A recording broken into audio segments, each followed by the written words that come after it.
Hi guys! Today's vlog is manguha tayo ng apples. Nandito na kami sa farm at let's go na!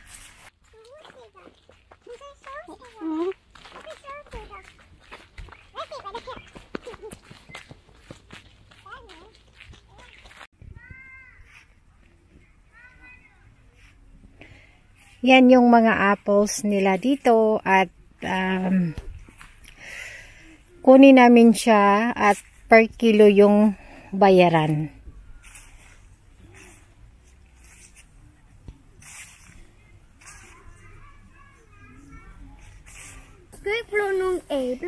Yan, at pwede kang tumikim habang ikaw ay nangunguha ng pears. Yan, tingnan natin to. At tikman ko to. Hindi kaya ako mapangag.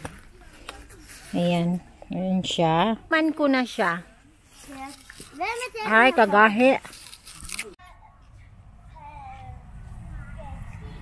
Pumunta lang ba dito para mag-vlog?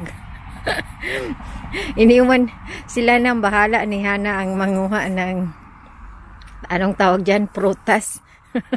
Ako mag-vlog. Ay, mangita tag-apple. Saan kayong apple?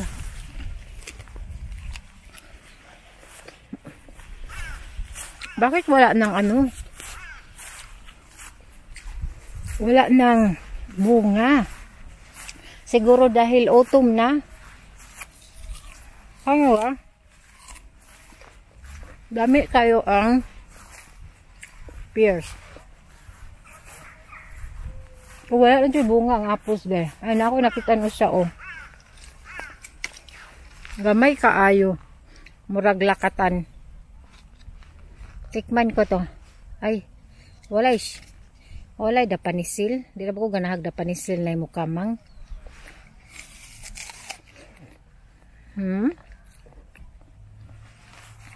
Hindi pa siya ripe. I mean, matured. Bata pa niya siya. Di ko ganahag bata. Ilabay na ko. Ayan. Let's continue later.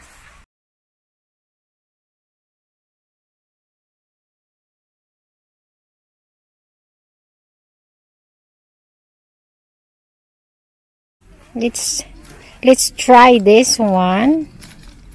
Tingnan ko kung okay na ba.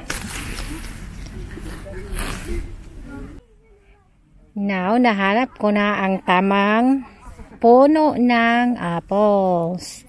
Nandito siya. Kaya lang, dahil nga ay tapos na ang summer, medyo tapos na rin ang harvesta ng mga apples. Ayan si Hana. Hi Hana. Ayan, marami siyang nahuhulog lang sa lupa.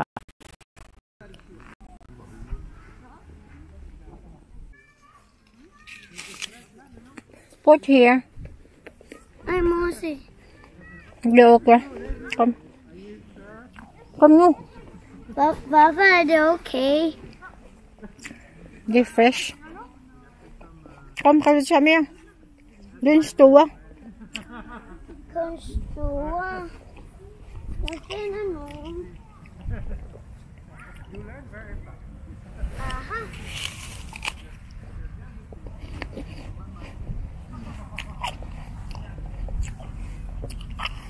Funny. So we found me and was.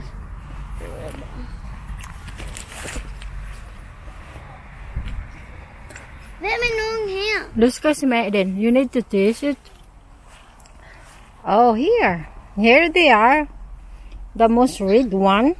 Madam, det är verkligen mörk. Yeah, so we need to taste if it's sweet.